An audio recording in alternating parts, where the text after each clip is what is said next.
దేవుని నామానికి మహిమ కలుగునుగాక. బాప్తిసంలోని మర్మాలు, బాప్తిసం తమాషా కాదు అనే పుస్తకం యొక్క 4వ భాగాన్ని మనం గమనిద్దాం. బాప్తిసంలో ఉన్న ఆత్మీయ మర్మాలు. మొదటిగా, బాప్తిసం ద్వారా క్రీస్తుని ధరిస్తున్నాము. రెండవదిగా, బాప్తిసం ద్వారా క్రీస్తుతో పాటు పాతిపెట్టబడ్డాము. మూడవదిగా, బాప్తిసం ద్వారా క్రీస్తుతో పాటు లేపబడ్డాము. నాలుగవదిగా, బాప్తిసం ద్వారా పరలోకమందు ఆయనతో పాటు కూర్చుండబెట్టబడితిమి. ఐదవదిగా, బాప్తిసం ద్వారా మన ప్రాచీన స్వభావము ఆయనతో కూడా సిలువ వేయబడింది.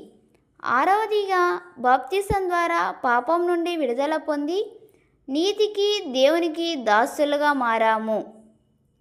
మొదటిదిగా, బాప్తిసం ద్వారా క్రీస్తుని ధరిస్తున్నాము. గలతీయులు రాసిన పత్రిక 3వ అధ్యాయం 27వ వచనంలో ఈ విధంగా రాయబడి ఉంది: క్రీస్తులోనికి బాప్తిసం పొందిన మీరందరూ క్రీస్తును ధరించుకొని ఉన్నారు.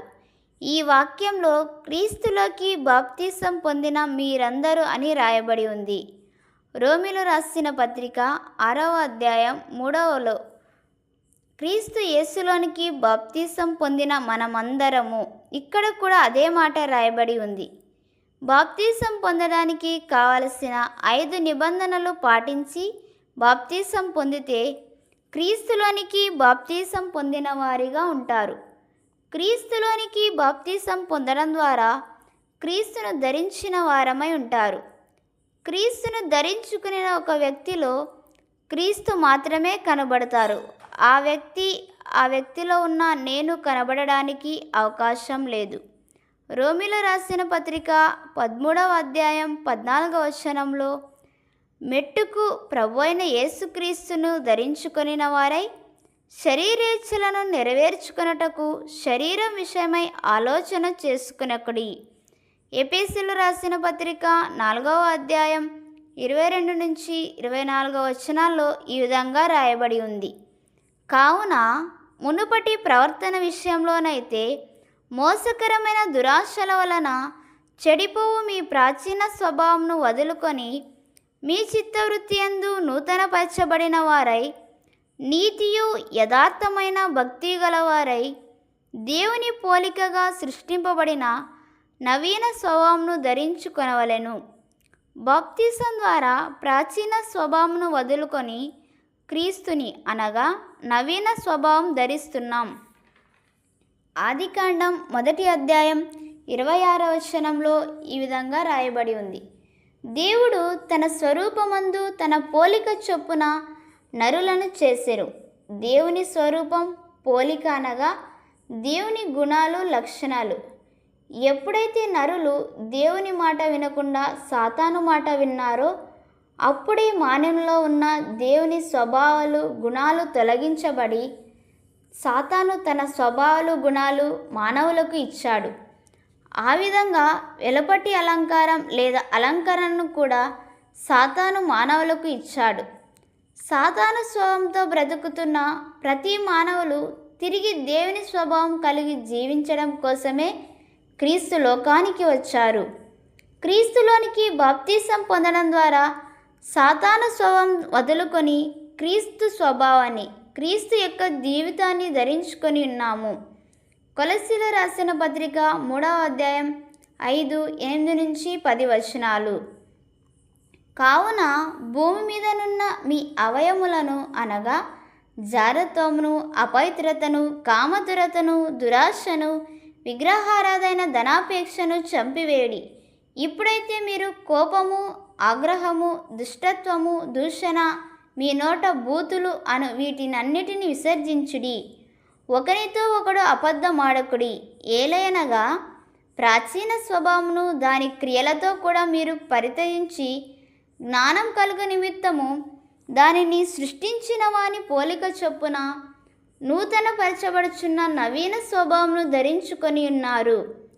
పేతురు రాసిన మొదటి పత్రిక 3వ అధ్యాయం 3-4 వచనాల్లో ఈ విధంగా రాయబడి ఉంది: జడలు అల్లుకొనుటయు, బంగారు నగలు పెట్టుకొనుటయు, వస్త్రములు ధరించుకొనుటైనను వెలుపటి అలంకారం మీకు అలంకారంగా ఉండక సాధువైనట్టియు మృదువైనట్టునైన గుణమును అక్షయాలంకారం గల మీ హృదయపు అంతరంగ స్వభావము మీకు అలంకారంగా ఉండవలెను.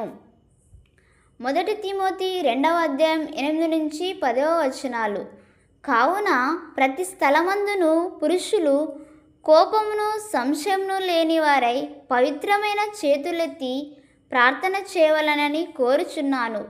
మరియు స్త్రీలను అనుకువయు స్వస్థబుద్ధియు గలవారై ఉండి తగుమాత్రపు వస్త్రముల చేతనే గాని జడలతోనైనను బంగారంతోనైనను ముత్యములతోనైనను మిగుల వెలగల వస్త్రములతోనైనను అలంకరించుకొనక దైవభక్తి గల వారమని చెప్పుకొను స్త్రీలకు తగినట్టుగా సత్క్రియల చేత తమ్మును తాము అలంకరించుకొనవలెను. అంత్యకలో ఉన్న క్రీస్తు శిష్యుల్లో క్రీస్తు కనబడ్డాడు, అందుకే క్రైస్తవులని పిలువబడ్డారు.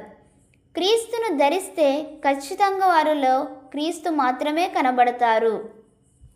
2వ పాయింట్గా బాప్తీసం ద్వారా క్రీస్తుతో పాతిపెట్టబడితిమి. రోమీలో రాసిన పత్రిక 6వ అధ్యాయం 4వ ఈ విధంగా రాయబడి ఉంది. కాబట్టి తండ్రి మహిమ వలన క్రీస్తు మృతులలో నుండి ఎలాగూ లేపబడేనో అలాగే మనమును నూతన జీవం పొందిన వారమై నడుచుకున్నట్లు మనం బాప్తీసం వలన మరణంలో పాలు పొందుటకై ఆయనతో కూడా పాతి పెట్టబడితిమి. పాపం చేత చచ్చిన వారు పాపం విషయమై చనిపోవాలి. కొలస్సీలో రాసిన పత్రిక 3వ అధ్యాయం 5వ ఈ విధంగా సెలవిస్తుంది. కావున భూమి మీదనున్న మీ అవయములను అనగా జారత్వమును, అపవిత్రతను, కామతురతను, దురాశను, విగ్రహారాధన, ధనాపేక్షను చంపివేయుడి. రోమీలు రాసిన పత్రిక 8వ అధ్యాయం 13వ ఈ విధంగా రాయబడి ఉంది. మీరు శరీరానుసారంగా ప్రవర్తించినడలా చావవలసిన వారే ఇందురు గాని ఆత్మచేత శారీర క్రియలను చంపినడలా జీవించెదరు. శరీరంలో పనిచేస్తున్న పాపము, ప్రాచీన స్వభావము చంపివేయబడాలి. చంపివేయబడిన ప్రాచీన స్వభావమును బాప్తీసం ద్వారా క్రీస్తుతో పాతి పెట్టబడుతున్న ఆత్మీయ మర్మంలో జరుగుతుంది. పాపం విషయమై చనిపోయిన వారు మాత్రమే పాతి పెట్టబడాలి, అనగా బాప్తీసం పొందాలి. 3వదిగా బాప్తీసం ద్వారా క్రీస్తుతో లేపబడితిమి. బాప్తీసంలో ఉన్న మర్మం ఏమనగా పాతరోత జీవితం, ప్రాచీన స్వభావం పాతి పెట్టబడడం, కొత్త మనిషిగా క్రొత్త సృష్టిగా క్రీస్తుతో లేపబడటం. మనం ఎందుకు పాతి పెట్టబడితిమి అంటే రోమీలో రాసిన పత్రిక 6వ అధ్యాయం 4వ ఈ విధంగా రాయబడి ఉంది. తండ్రి మహిమ వలన క్రీస్తు మృతులలో నుండి లేపబడిన రీతిగా, అనగా క్రీస్తు లేపబడినట్లు మనం కూడా లేపబడి నూతన జీవం పొందిన వారమై నడుచుకొనుటకు మనం పాతి పెట్టబడితిమి. వాక్యంలో 3 మాటలను మనం గమనించవచ్చు. 1 మరణించడం, 2 పాతి పెట్టబడడం, 3 లేపబడటం. పాపానికి మరణించాలి, చంపబడిన ప్రాచీన స్వభావాన్ని పాతి పెట్టాలి, తరువాత క్రొత్త మనిషిగా మారడం, నూతన జీవితం పొందడమే క్రీస్తుతో లేపబడడం. కొలస్సీలు రాసిన పత్రిక 2వ అధ్యాయం 12-13 ఈ విధంగా రాయబడి ఉంది. మీరు బాప్తీసమందు ఆయనతో కూడా పాతి పెట్టబడిన వారై ఆయనను మృతులలో నుండి లేపిన దేవుని ప్రభావమందు విశ్వసించుట ద్వారా ఆయనతో కూడా లేచితిరి. మరియు అపరాధముల వలనను శరీరమందు సున్నతి పొందక ఉండుట వలనను మీరు మృతులై ఉండగా, రోమీలో రాసిన పత్రిక 6వ అధ్యాయం 5వ ఈ విధంగా సెలవిస్తుంది. మరియు ఆయన మరణం యొక్క సాదృశ్యమందు ఆయనతో ఐక్యం గలవారమైన ఎడల ఆయన పునరుత్థానం యొక్క సాదృశ్యమందును ఆయనతో ఐక్యం గలవారమై ఉందుము. బాప్తీసం ద్వారా క్రీస్తుతో పాతి పెట్టబడుతున్నాం. ఆయన మరణం యొక్క సాదృశ్యమందు ఆయనతో ఐక్యం గలవారమై ఉంటాము. ఆయనతో పాటు లేపబడం ద్వారా, అనగా నూతన జీవితం పొందడం ద్వారా ఆయన పునరుత్థానం యొక్క సాదృశ్యమందు ఆయనతో ఐక్యం గలవారమై ఉంటాము. వారు మాత్రమే క్రీస్తు వచ్చినప్పుడు పునరుత్థానం పొంది ఆయనతో పాటు ఉండుటకు ఎత్తబడుతారు. 4వదిగా బాప్తిసం ద్వారా పరలోకంలో ఆయనతో కూర్చున్నాము. ఎఫెసీయులకు రాసిన పత్రిక 2వ అధ్యాయం 7వ వచనంలో ఈ విధంగా రాయబడి ఉంది. క్రీస్తు యేసునందు మనలను ఆయనతో కూడా లేపి పరలోకమందు ఆయనతో కూడా కూర్చుండబెట్టెను. బాప్తిసంలో ఉన్న మర్మం క్రీస్తుతో పాటు లేపబడి క్రీస్తుతో పరలోకంలో కూర్చుండబెట్టబడితిమి. పరలోకంలో కూర్చుంటే దేవుని మహిమ, పరలోక మహిమను, పరలోకంలో మన కోసం ఉన్న స్వాస్థ్యాన్ని, వీటిని మాత్రమే చూస్తాము. పరలోకంను, వాటిలో ఉన్న అన్నిటినీ చూచిన ఒక విశ్వాసికి భూమిలో ఉన్న అంతటిని గూర్చి ఎటువంటి ఆలోచన కలుగుతుంది అంటే, పరలోకంలో ఉన్న వాటితో భూమిలో ఉన్న వాటిని పోలిస్తే భూమి, అందులో ఉన్న సమస్తము కూడా పెంట అని, మట్టి అని, వ్యర్థమని అనిపిస్తుంది. అందుకే పౌలు ఈ విధంగా అన్నాడు. ఫిలిప్పీయులకు రాసిన పత్రిక 3వ అధ్యాయం 7-11వ వచనాల్లో, అయినను ఏవేవి నాకు లాభకరములై ఉండెనో వాటిని క్రీస్తు నిమిత్తము నష్టముగా ఎంచుకొంటిని. ఆయన శ్రమలలో పాలివాడనగుట ఎట్టిదో ఎరుగు నిమిత్తమును సమస్తమును నష్టపరుచుకొని వాటిని పెంటతో సమానంగా ఎంచుకొనుచున్నాను. కొరింథీయులకు రాసిన 2వ పత్రిక 4వ అధ్యాయం 17-18 వచనాల్లో ఈ విధంగా రాయబడి ఉంది. మేము దృశ్యమైన వాటిని చూడక అదృశ్యమైన వాటినే నిదానించి చూచుచున్నాము. గనుక క్షణమాత్రముండు మా చులకని శ్రమ మా కొరకు అంతకంతకు ఎక్కువగా నిత్యమైన మహిమ భారంను కలుగజేయుచున్నది. ఏలయనగా దృశ్యమైనవి అనిత్యములు, అదృశ్యమైనవి నిత్యములు. కొరింథీయులకు రాసిన పత్రిక 2వ పత్రిక 5వ అధ్యాయం 1వ వచనం, భూమి మీద మన గుడారమైన ఈ నివాసము శిథిలమైపోయినను చేతి పని కాక దేవుని చేత కట్టబడినదియు నిత్యమైనదినైన నివాసము పరలోకమందు మనకున్నదని ఎరుగుదుము. రోమీయులకు రాసిన పత్రిక 8వ అధ్యాయం 18వ వచనంలో ఈ విధంగా రాయబడి ఉంది. మన ఎడల ప్రత్యక్షం కాబో మహిమ ఎదుట ఇప్పటి కాలపు శ్రమలు ఎన్నతగినవి కావని ఎంచుచున్నాను. మత్తయి సువార్త 13వ అధ్యాయం 44-46వ వచనాలు, పరలోక రాజ్యము పొలంలో దాచబడిన ధనమును పోలి ఉన్నది. ఒక మనుష్యుడు దాన్ని కనుగొని దాచిపెట్టి అది దొరికిన సంతోషంతో వెళ్ళి తనకు కలిగినదంతయు అమ్మి ఆ పొలమును కొనును. మరియు పరలోక రాజ్యము మంచి ముత్యములను కొనవెదకుచున్న వర్తకుని పోలి ఉన్నది. అతడు అమూల్యమైన ఒక ముత్యంను కనుగొని పోయి తనకు కలిగినదంతయు అమ్మి దానిని కొనును.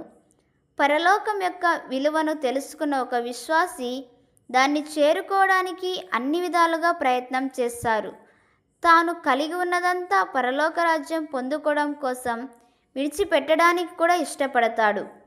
పరలోక రాజ్యం పొందుకోవడమే తన జీవిత లక్ష్యంగా పెట్టుకొని జీవిస్తాడు. మత్తయి సువార్త 11వ అధ్యాయం 12వ వచనంలో ఈ విధంగా రాయబడి ఉంది.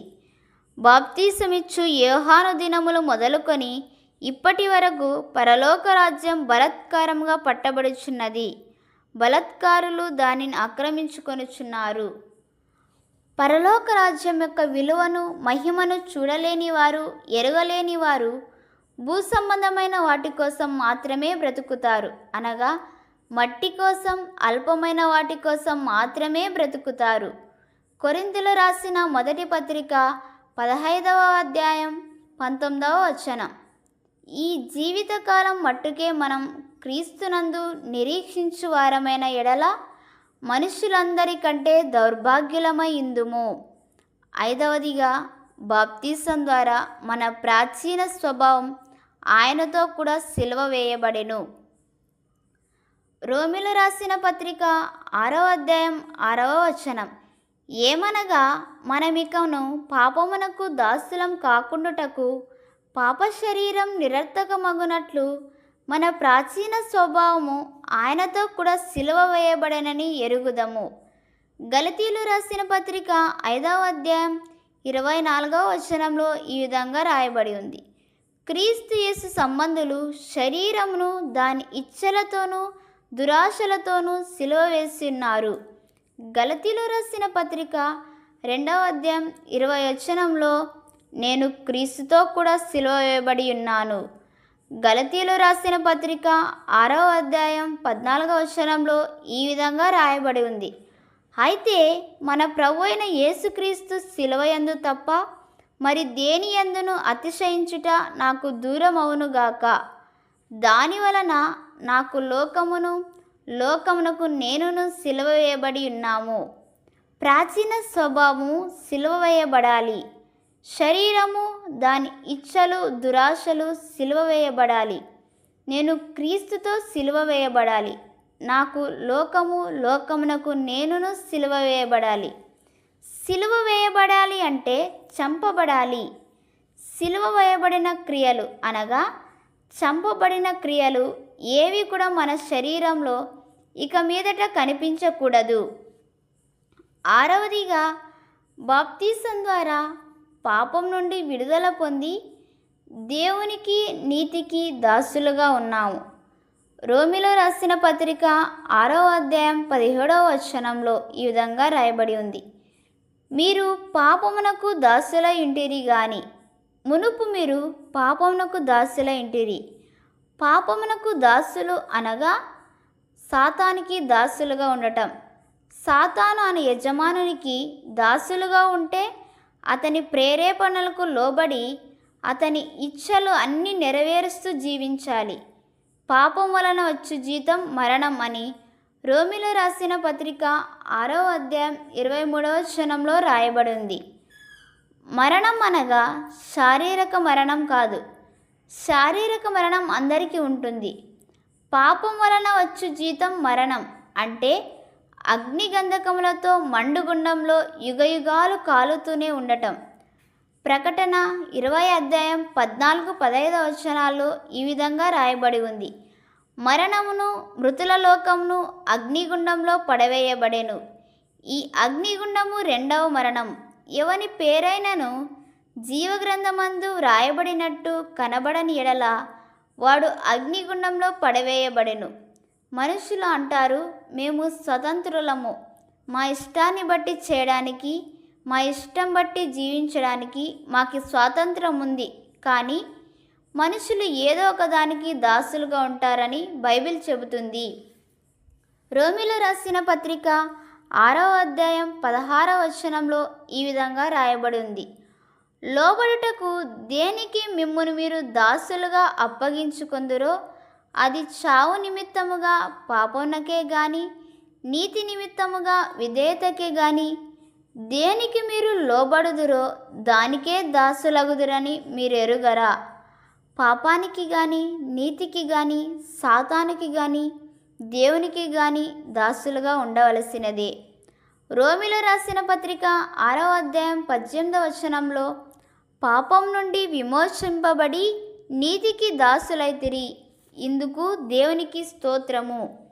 రోమిలో రాసిన పత్రిక 6వ అధ్యాయం 22వ వచనంలో ఈ విధంగా రాయబడి ఉంది. అయినను ఇప్పుడు పాపం నుండి విమోచింపబడి దేవునికి దాసులైనందున పరిశుద్ధత కలుగుటయే మీకు ఫలము, దాని అంతము నిత్య జీవము. నీతికి దేవునికి దాసులుగా ఉండాలంటే పాపం నుండి విమోచింపబడాలి. దేవునికి దాసులుగా ఉంటే దేవునికి మాత్రమే లోబడాలి. దేవుని ఇష్టాన్ని చిత్తాన్ని మాత్రమే చేయాలి. దేవుని మాత్రమే సంతోషపరచాలి. దాసులుగా ఉన్నవారు వారి ఇష్టం, వారి కోరిక, వారి ఆలోచన చొప్పున ఏమీ చేయడానికి వీల్లేదు.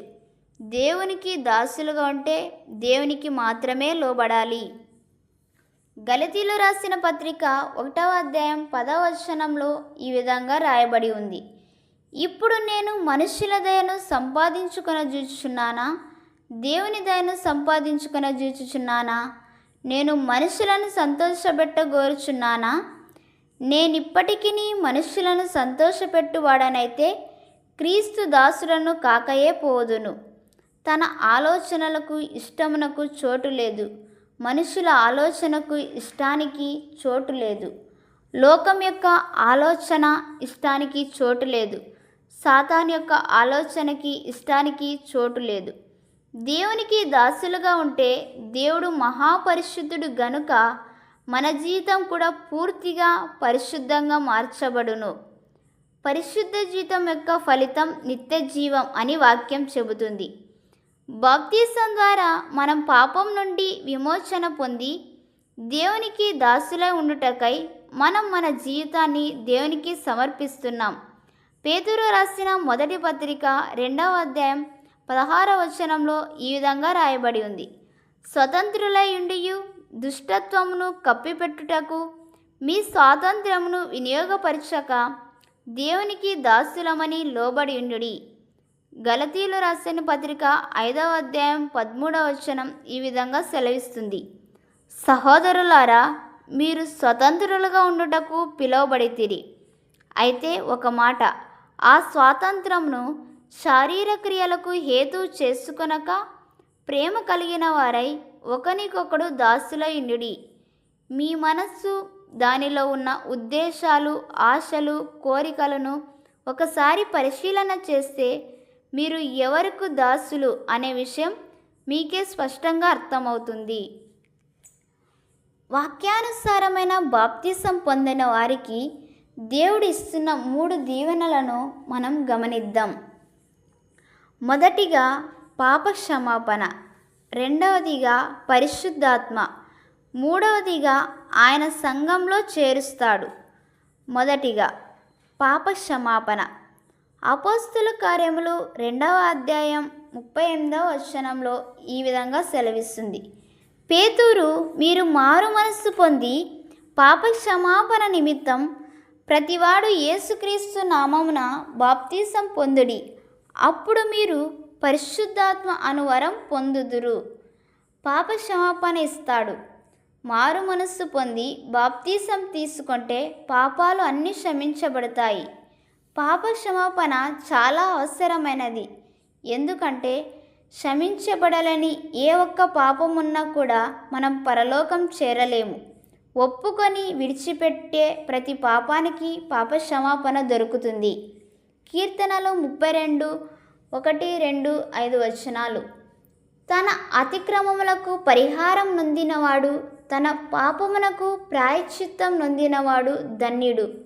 యెహోవా చేత నిర్దోషి అని ఎంచబడినవాడు, ఆత్మలో కపటం లేనివాడు ధన్యుడు. నా దోషంను కప్పుకొనక నీ ఎదుట నా పాపం ఒప్పుకొంటిని. యెహోవా సన్నిధిని నా అతిక్రమములు ఒప్పుకొందుననుకొంటిని. నీవు నా పాపదోషంను పరిహరించున్నావు. కీర్తనలు 103:12. పడమటికి తూర్పెంత దూరమో ఆయన మన అతిక్రమములను మనకు అంత దూరపరిచి ఉన్నాడు. మార్కు సువార్త 2వ అధ్యాయం 5, 9, 10 వచనాల్లో ఈ విధంగా రాయబడింది. యేసు వారి విశ్వాసం చూచి, కుమారుడా, నీ పాపములు క్షమించబడి ఉన్నవని పక్షవాయు గలవానితో చెప్పెను. ఈ పక్షవాయు గలవానితో నీ పాపములు క్షమింపబడి ఉన్నవని చెప్పుట సులభమా? నీవు లేచి నీ పరుపెత్తుకొని నడవమని చెప్పుట సులభమా? అయితే పాపములు క్షమించుటకు భూమి మీద మనుష్య కుమారునికి అధికారం కలదని మీరు తెలుసుకొనవలెనని వారితో చెప్పి, అపోస్తల కార్యములు 10వ అధ్యాయం 43వ వచనంలో ఈ విధంగా ఉంది.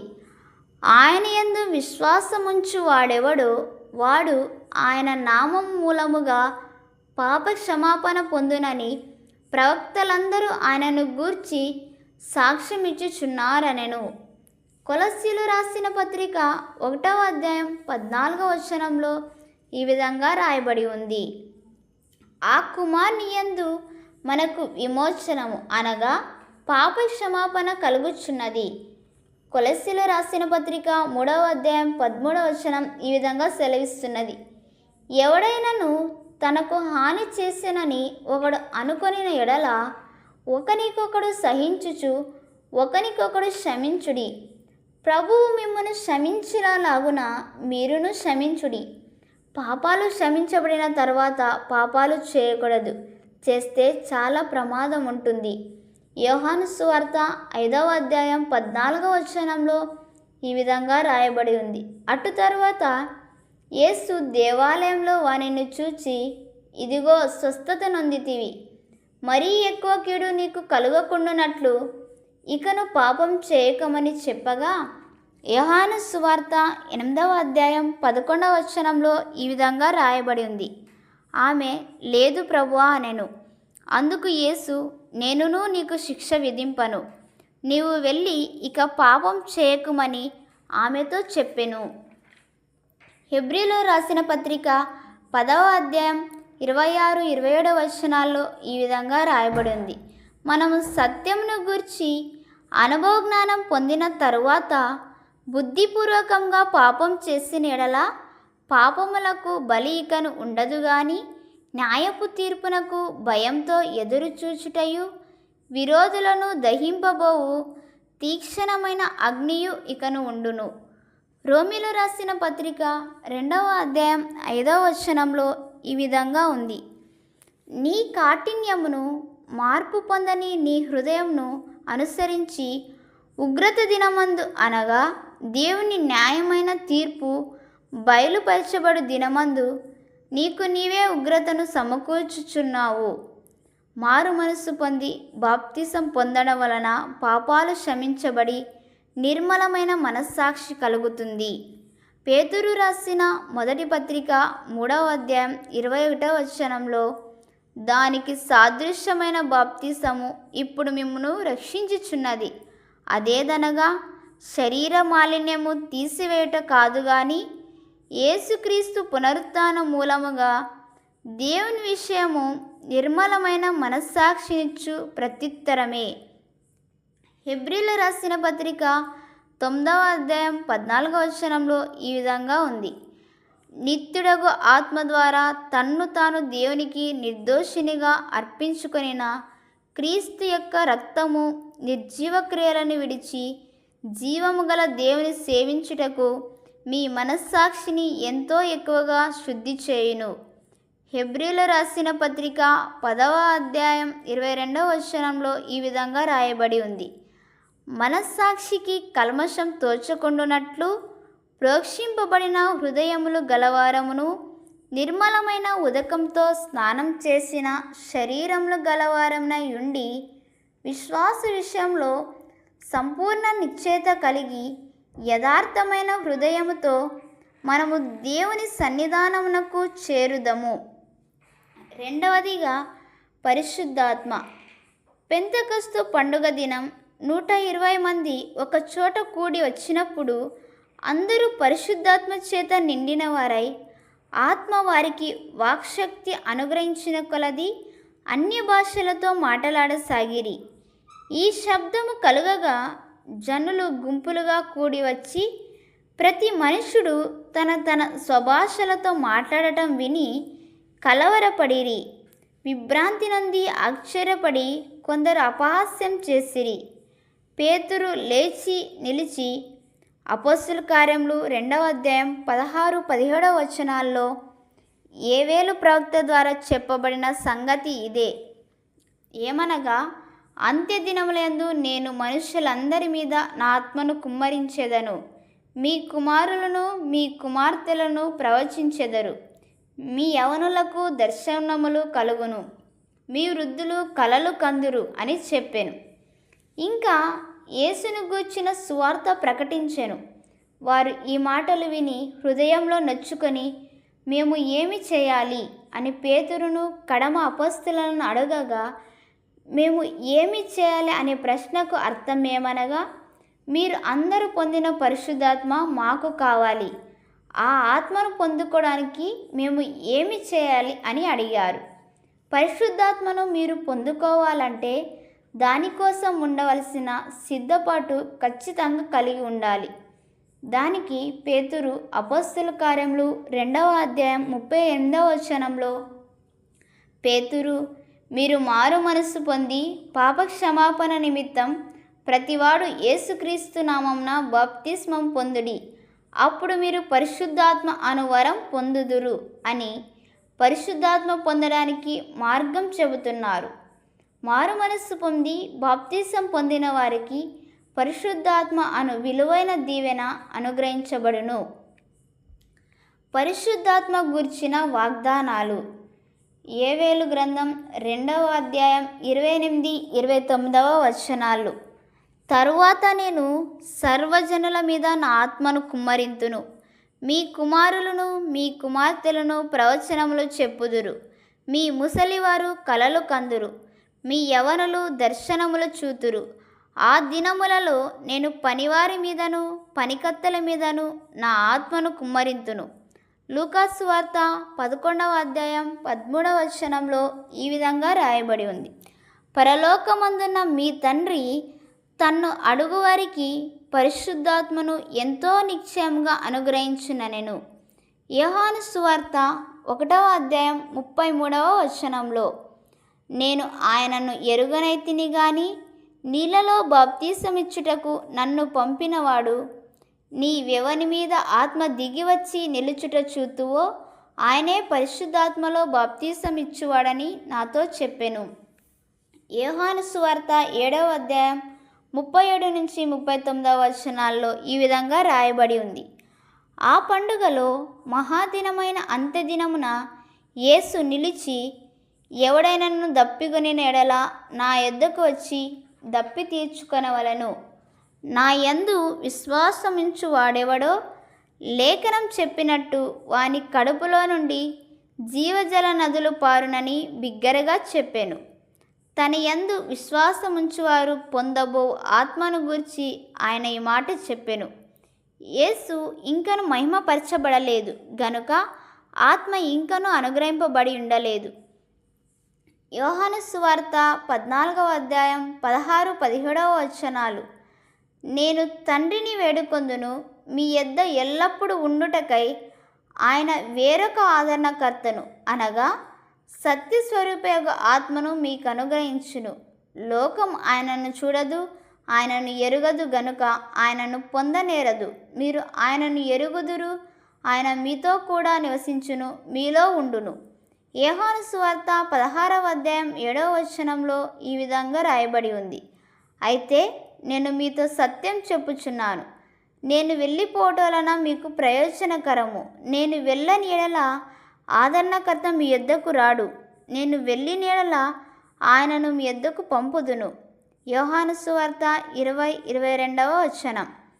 ఆయన ఈ మాట చెప్పి వారి మీద ఊది పరిశుద్ధాత్మను పొందుడి. అపోస్తలుల కార్యములు 1వ అధ్యాయం 4, 5, 8 వచనాల్లో ఈ విధంగా రాయబడి ఉంది. ఆయన వారిని కలుసుకొని ఇలాగూ ఆజ్ఞాపించెను, మీరు యెరూషలేము నుండి వెళ్ళక నా వలన వినిన తండ్రి యొక్క వాగ్దానం కొరకు కనిపెట్టుడి. యోహాను నీళ్లతో బాప్తీసం ఇచ్చెను గాని కొద్ది దినములలోగా మీరు పరిశుద్ధాత్మలో బాప్తీసం పొందెదరు అనెను. అయినను పరిశుద్ధాత్మ మీ మీదికి వచ్చినప్పుడు మీరు శక్తి నొందెదరు గనుక మీరు యెరూషలేములోను యూదయ సమరయ దేశముల అందంతటను భూదిగంతముల వరకును నాకు సాక్షులయుందురని వారితో చెప్పెను. ఆయన సంఘంలో చేరుస్తాడు. 12 మంది అపోస్తలులు, వారితో 108 మంది, మొత్తం 120 మంది మారు మనస్సు బాప్తీసం పొంది ఏక మనస్సుతో ఎడతెగక ప్రార్థన చేసి పరిశుద్ధాత్మ కోసం కనిపెట్టి ఉండి ఆత్మ పొందిన వీరే క్రీస్తు సంఘం. పెంతెకొస్తు దినమున పేతురు ప్రసంగం విని వాక్యం అంగీకరించి మారు మనస్సు పొంది 3000 మంది బాప్తీసం పొందిరి. 3000 మంది 120 మందిగా ఉన్న క్రీస్తు నిజ సంఘంతో చేర్చబడిరి. అపోస్తలుల కార్యములు 2వ అధ్యాయం 41-47 వచనంలో, కాబట్టి అతని వాక్యం అంగీకరించిన వారు బాప్తీసం పొందిరి. ఆ దినమందు ఇంచుమించు 3000 మంది చేర్చబడిరి. ఆనందముతోనూ నిష్కపటమైన హృదయముతోనూ ఆహారం పుచ్చుకొనుచుండిరి. మరియు ప్రభువు రక్షణ పొందుచున్న వారిని అనుదినం వారితో చేర్చుచుండెను అని రాయబడి ఉంది. రక్షణ పొందినవారు అనగా మారు మనస్సు బాప్తిసం పొందినవారు, వారితో చేర్చుచుండెను అనగా క్రీస్తు సంఘంతో చేర్చుచుండెను. 2000 సంవత్సరం నుండి క్రీస్తు రక్షణ పొందుచున్న వారిని అనుదినం తన సంఘంతో చేర్చుచున్నాడు. సంఘం ఏ సేవకునిది, ఏ మానవునిది కాదు. సేవకుడు వాక్యం చెప్పవచ్చు, బాప్తిసం ఇవ్వచ్చు, బల్ల ఇవ్వచ్చు. సేవకులు ఎవరిని కూడా క్రీస్తు సంఘంలో చేర్చలేరు. సంఘం క్రీస్తుకు మాత్రమే సొంతం. ప్రభు రక్షణ పొందుచున్న వారిని మాత్రమే తన సంఘంలో చేరుస్తున్నాడు. ఒక సంఘంలో 50 మంది, 100 మంది, 500 మంది, 1000 మంది, 1,00,000 మంది విశ్వాసులు ఉన్నారంటే అందరూ క్రీస్తు సంఘంలో లేరు. రక్షణ పొందినవారు, పరిశుద్ధులు మాత్రమే క్రీస్తు సంఘంలో ఉన్నారు. మీరు క్రీస్తు సంఘంలో ఉన్నారా లేదా అని పరిశీలించి తెలుసుకోవాలి. సంఘం క్రీస్తు శరీరం అని వాక్యం చెబుతుంది. కొరింథీయులకు రాసిన మొదటి పత్రిక 12వ అధ్యాయం 27వ వచనంలో, అటువలే మీరు క్రీస్తు యొక్క శరీరమై ఉండి వేరువేరుగా అవయములై ఉన్నారు. ఎఫెసీయులకు రాసిన పత్రిక 1వ అధ్యాయం 23వ వచనంలో, ఆ సంఘము ఆయన శరీరము. నిజమైన క్రీస్తు సంఘం ఎలాగ ఉండాలంటే ఎఫెసీయులకు రాసిన పత్రిక 5వ అధ్యాయం 25 నుంచి 27 వచనాల్లో ఈ విధంగా రాయబడి ఉంది. అటువలే క్రీస్తు కూడా సంఘంను ప్రేమించి అది కలంకమైనను ముడతైనను అట్టిది మరి ఏదైనను లేక పరిశుద్ధమైనదిగాను నిర్దోషమైనదిగాను మహిమగల సంఘముగాను ఆయన తన ఎదుట దానిని నిలవబెట్టుకొనవలెనని వాక్యంతో ఉదక స్నానం చేత దానిని పవిత్రపరిచి పరిశుద్ధపరచుటకై దాని కొరకు తన్ను తాను అప్పగించుకొనెను. మీరు ఇలాగ ఉంటే క్రీస్తు సంఘంలో ఉన్నారు అని అర్థం. సంఘంలో ఉండి పాపం చేస్తే సంఘం నుండి త్రోసివేయబడే అవకాశం ఉంది. ప్రకటన 3వ అధ్యాయం 16వ వచనంలో ఈ విధంగా రాయబడి ఉంది. నీవు వెచ్చగానైనను చల్లగానైనను ఉండక నులివెచ్చనగా ఉన్నావు గనుక నేను నిన్ను నా నోట నుండి ఉమ్మివేయ ఉద్దేశించుచున్నాను. మారు మనసు పొందిన పరిశుద్ధులు మాత్రమే క్రీస్తు సంఘంలో ఉన్నారు.